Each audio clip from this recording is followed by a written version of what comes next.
हरे Krishna dear devotees. कल हम लोग डिस्कस कर रहे थे कि प्रभुपाद किस तरह से एक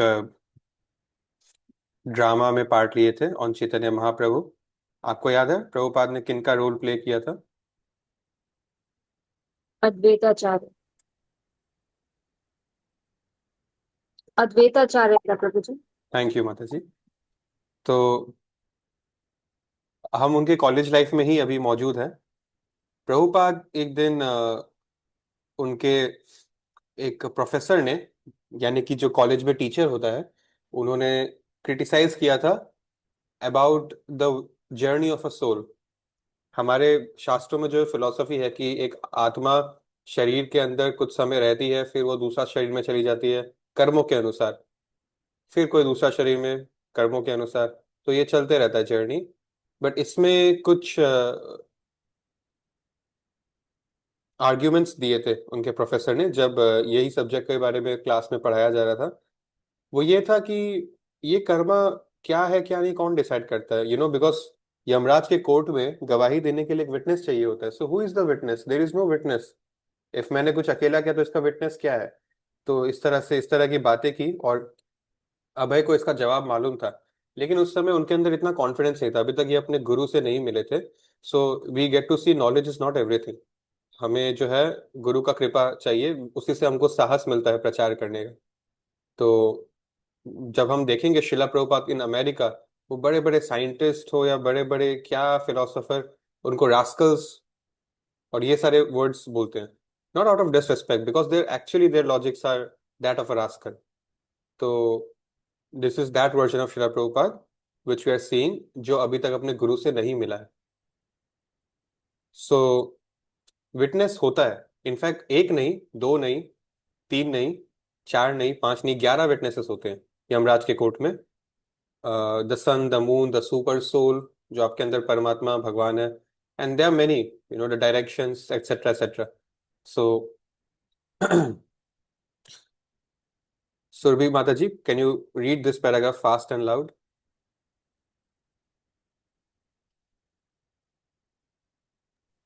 प्रभु थोड़ा नीचे करेंगे क्या, ऊपर वाला लाइन से? ऐसा है क्या? स्क्रीन थोड़ा अभी? कॉलेज से है ना, कॉलेज लाइफ। जी हाँ। Hare Krishna. College life was demanding. No longer was Abhay free to spend hours before the deities of Radha and Govinda early in the morning. That had been a boyhood luxury. When he would daily pass hours in the Malik's temple before the golden forms of Radha Govinda, watching the pujaris as they worshipped the deities with incense, flowers, lamps, musical kirtana, and opulent prasadam. As a child, he had played within the grassy compound of the temple, or watched the men cooking kachoris on the roadside, or bicycled or flown its kite with Hawa Tarini. His life had always centered on his home at Harrison Road, his mother's talk, his father's worshipping Krishna. These things were now past. Hare Krishna. ये paragraph हमको chapter 1 की याद दिलाती है। ये chapter 1 का पूरा summary है इस पैराग्राफ में। और ये पैराग्राफ चैप्टर 2 से कैसे कॉन्ट्रास्ट हो गया शरद प्रभुपाद का लाइफ, वो दिखा रहा है। He is not that carefree child like he used to be. Now he is filled with responsibilities. ठीक है। तो आई होप कि आप लोगों ने रीड किया है माता जी के साथ, ठीक है? बिकॉज कुछ कुछ चीज़ हमारे पर्सनल रीडिंग के लिए होती है, हर चीज़ का एक्सप्लेनेशन नहीं चाहिए होता है। और कॉलेज डेज में उन्होंने उनको कृष्णा के जो डेटीज थे, उनके पिता ने जो उनको दे दिया था कि अब तुम इसकी पूजा अर्चन करो, उनको उन्होंने एक बॉक्स में रख दिया था अपने कॉलेज के दिनों में। क्योंकि कॉलेज की पढ़ाई अलग होती थी, उनका नेशनलिज्म का काम जो वो करते थे, मूवमेंट का, वो अलग होता था। तो इसमें वो डेटीज का पूजा करना उनका बंद हो गया था। ठीक है।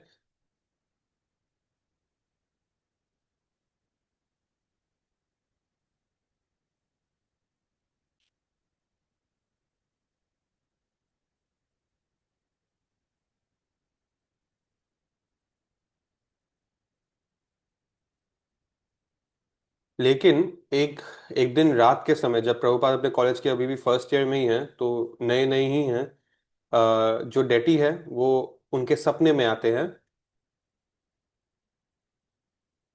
और बोलते हैं कि why have you put me away in this box, you should take me out and worship me again. और ये सपना जब आया अभय चरण को, तो वो थोड़े रिग्रेट किए इस ड्यूटी को नेग्लेक्ट करने के कारण, और दोबारा भले ही कितना भी कॉलेज का ऑब्लिगेशन हो, वापस से वर्शिप रिज्यूम किए। तो डेटीज का सपने में आना ये एक बहुत बड़ा बात है। फॉर एग्जाम्पल गुरु का सपने में आ जाना, ये एक बहुत बड़ा बात है। बट अगेन कोई मंडेन सपना का बात हम यहाँ नहीं कर रहे हैं। जैसे कि हम बहुत आगे चल के देखेंगे कि श्रीला प्रभुपाद के गुरु फिजिकली अपना बॉडी लीव करके चले गए थे, और फिर कुछ समय बाद सपने में आए श्रीला प्रभुपाद को, उनको इंस्ट्रक्शन दिया कि अब तुमको संन्यास ले लेना चाहिए। तो इस तरह से होता है, एक इतना डीप होता है एक डेटी और एक पुजारी का, या एक गुरु और एक शिष्य का कनेक्शन। सपने में आना मतलब सबकॉन्शियस माइंड में जो है बस गए हैं उनका thought, and that is the perfection of life actually. ठीक है। तो शिला प्रभुपाद के किसी के भी सपने में अगर आते हैं उनके डेटीज, जैसे हमारे मायापुर में पुजारी है, तो एक पुजारी था, आज से कई साल पहले की बात है, उनके सपने में आए कृष्ण। वहाँ के डेटीज का नाम राधा माधव है, कि आ, तुम ठीक से मच्छरदानी नहीं लगाते हो रात के समय, और इसलिए मुझे मच्छर बहुत काटते हैं। अगले दिन उन्होंने देखा कि कृष्ण के जो विग्रह है उसमें, जैसे हम थोड़े थोड़े छोटे छोटे वो होते हैं ना, एक स्वेलिंग हो जाता है, या एक होल हो जाता है, एक निशान हो जाता है कि हाँ मच्छर काटा है इस यहाँ पे। तो वो चीज उनको मिला, और उसके बाद से वो अच्छे से मॉस्किटो नेट लगाने लग गए उस दिन के बाद से। तो ये सारी लीलाएं होती है, ये when you read the stories of Vaishnavas all throughout the past yugas in Shrimad Bhagavatam, Chaitanya Charitamrita, you will find many such examples. तो ये एक बहुत बड़ी बात है स्वप्न में आना। ठीक है। नाउ इनसे एक साल सीनियर थे Subhash Chandra Bose. I don't think I need to introduce you to him. वो दूसरे कॉलेज में थे। दो कॉलेजेस कोलकाता में बहुत प्रोमिनेंट थे, वो दूसरे वाले में थे। लेकिन वहाँ एक बार सनातन धर्म के खिलाफ उनके क्लास के दौरान प्रोफेसर ने बोल दिया कुछ। अब वो शिला प्रभुपाद की तरह उस समय शाय नहीं थे, तो उन्होंने चप्पल से मारा प्रोफेसर को। और क्लास के जो स्टूडेंट्स हैं उन्होंने भी रोका नहीं, वो भी चुपचाप सपोर्ट किए इस चीज को। तो अल्टीमेटली उनको निकाल दिया गया, और फिर वो प्रभुपाद के कॉलेज में एडमिशन ले लिए।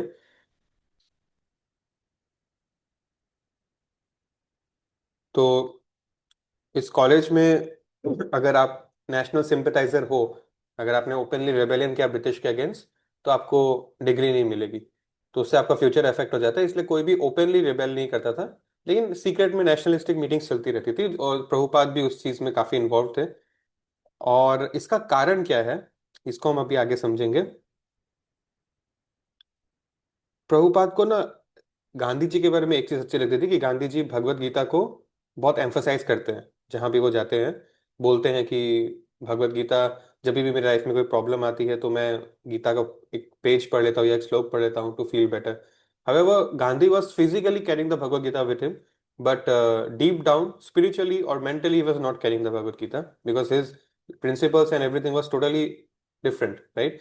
Although this is to be noted that he used to follow the four regulative principles: no intoxication, no illicit sex, and no meat eating, etc. तो प्रभुपाद, क्योंकि अभी तक प्रभुपाद किसी ऑथेंटिक बोनाफाइड गुरु से नहीं मिले हैं, तो उनको लगता था कि महात्मा गांधी ही आगे चल के इंडिया को आजादी दिलाएंगे, तो सब सनातन धर्म को अच्छे से प्रैक्टिस कर सकेंगे, क्योंकि ये ब्रिटिशर्स जो है हमारे सनातन धर्म को डिग्रेड करने की कोशिश कर रहे हैं, और अपने जो है क्रिश्चियन जो है वो सारे थॉट्स को ज्यादा प्रमोट कर रहे हैं, और फोर्सफुली कन्वर्ट कर रहे हैं। तो लेट्स सपोर्ट गांधी जी जो ओपनली गीता को एडवोकेट कर रहे हैं, और फ्यूचर में शायद यही इस कल्चर को आगे बढ़ाएंगे। That was the reason, that was the primary purpose, the spiritual purpose. Generally वैदिक सिस्टम के अनुसार, and now this is to be understood, we just don't understand the logic। हम अक्सर शादी को सिनोन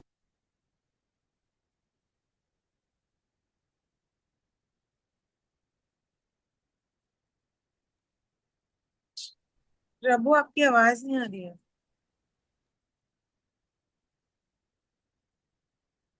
प्रभु जी, आप साउंड आ sorry, I hope it's okay now.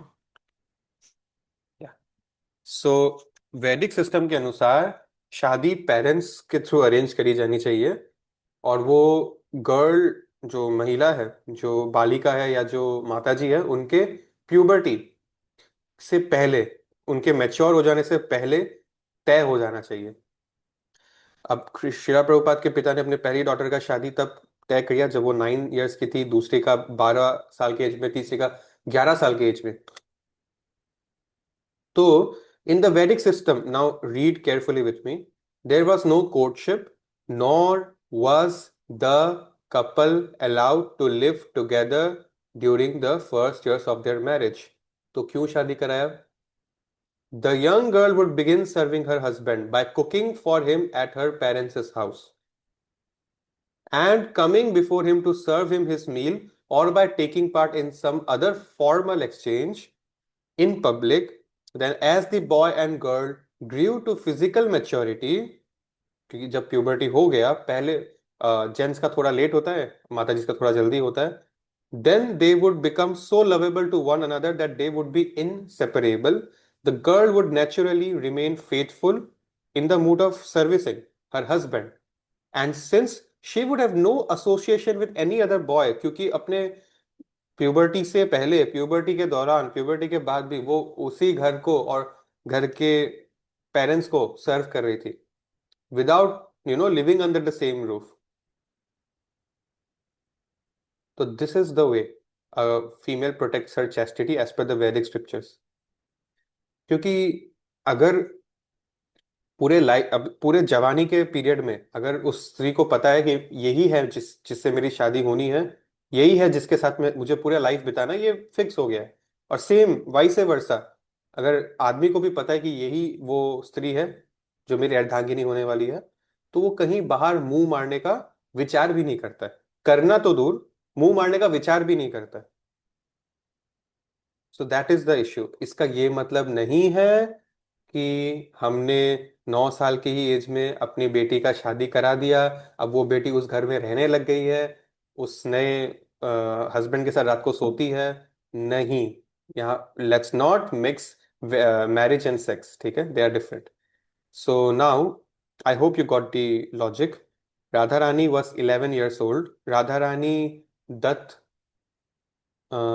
yeah, Radharani Dutt was the name of the female who was 11 years old, who was selected by Prabhupada's father for his marriage with her.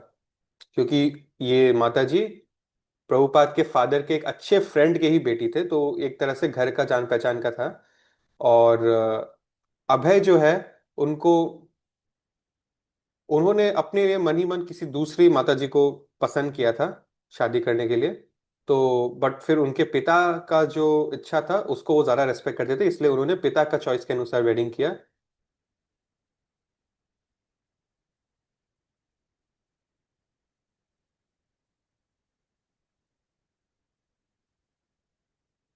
अब इस बीच में क्या होता है, शादी तय हुआ है बस, ठीक है अभी। तो अपने कॉलेज के डेज में अभय का ऑलमोस्ट कॉलेज कंप्लीट हो गया 1920 में। सी whenever the year comes ना, you should be conscious कि अभी प्रभुपाद का एज क्या हो रहा होगा। Always remember he was born in the year 1896। तो जब भी आप 19 के साथ कुछ भी देखे जोड़ा हुआ, तो उसमें 4 ऐड कर दीजिए। So basically Abhay was 24 years old। College उनका खत्म हो ही गया है, ठीक है? तो उसके बाद उनको एग्जाम खत्म होने के बाद एक छोटा सा वेकेशन समय मिलता है। उन्होंने, बचपन में उनकी ख्वाहिश थी, याद है, कि कौन सा ट्रेन वृंदावन जा रहा है, कौन सा ट्रेन पुरी जा रहा है। फेयर चेक करते थे, टाइम चेक करते थे, छोटा सा बच्चा। अब वो पूरी अकेले घूमने गए। तो वहां पर पूरी के टेम्पल में एंटर, जगन्नाथ टेम्पल एंटर करते ही साइड में छोटा सा चैतन्य महाप्रभु का एक विग्रह है, उनके 6 आर्म फॉर्म में। ऐसे तो उनके 2 हाथ ही थे। उन्होंने एक बार, I believe it was Ramanand Rai, एक बहुत बड़े स्कॉलर थे, उनको ये उनका एक बहुत वरिष्ठ लीला है। कभी अगर इसके बारे में पढ़ने को सुनने को मिलेगा तो हमारे हृदय को ये बहुत शुद्ध कर देगा। उन्होंने अपना लीला दिखाते हुए डिस्प्ले किया कि 2 hands of Krishna, 2 hands of Ram, and 2 hands of himself, that I am non-different than Krishna, I am non-different than Ram.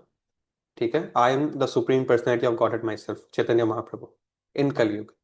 So if I am not mistaken 48 years वो हमारे बीच visibly present थे, और first 24 years he was not a sannyasi, last 24 years he was sannyasi, and उसमें से almost last 18 years उन्होंने पूरी में ही बिता दिया था. So that was, this is why Puri is very very auspicious to go in Kalyug. और वहां पर रथ यात्रा फेस्टिवल में हर साल चैतन्य महाप्रभु पार्ट लेते थे. ठीक है, तो वहां पर उनके पिता ने बोला था कि फलाना एक जगह है, तुम वहीं पर रुकना, मेरे पहचान का ही एक है, अब उसके घर पे तुम सो जाना, उसके घर पे तुम प्रसाद पा लेना, खा पी लेना, और अपना घूम फिर लेना, तो तुम्हारा एकोमोडेशन का मैंने सॉर्ट करके दे दिया, क्योंकि उनके पहचान वाला था कोई. सो प्रभुपाद वहां गए, और उनका जो, उनको होस्ट ने अच्छे से होस्ट किया, उनको सर्व किया खाना. प्रभुपाद खा रहे थे, चावल खाते खाते अचानक से उनको कुछ एक टुकड़ा दिखा. Before he had almost started to eat, but then उनको एक टुकड़ा दिखा. तो पूछा ये क्या है, बिकॉज उनको आइडिया नहीं था ये क्या है. तो उनके होस्ट ने बहुत नॉर्मली हॉस्पिटैलिटी से बोला ये मीट है, MEAT, meat. So Prabhupada was very surprised कि जगन्नाथपुरी धाम में मीट क्या कर रहा है. And this is a symptom of Kaliyug. Kaliyug में holy places will be occupied by meat eaters. मैं चार धाम में बद्रीनाथ इस साल गया था. So Badrinath is the most difficult to reach out of all the four dhams, owing to its temperature. और वो आधे साल तो बंद ही रहता है बर्फ के जैसे, आधे साल खुलता है. उसमें भी वो रेनी सीजन में खुलता है. तो अभी आप देख सकते हो अभी भी उत्तराखंड में बाढ़ आई हुई है. तो मैक्सिमम लोग मई जून जुलाई. Prabhu, again your voice. जी आपका वो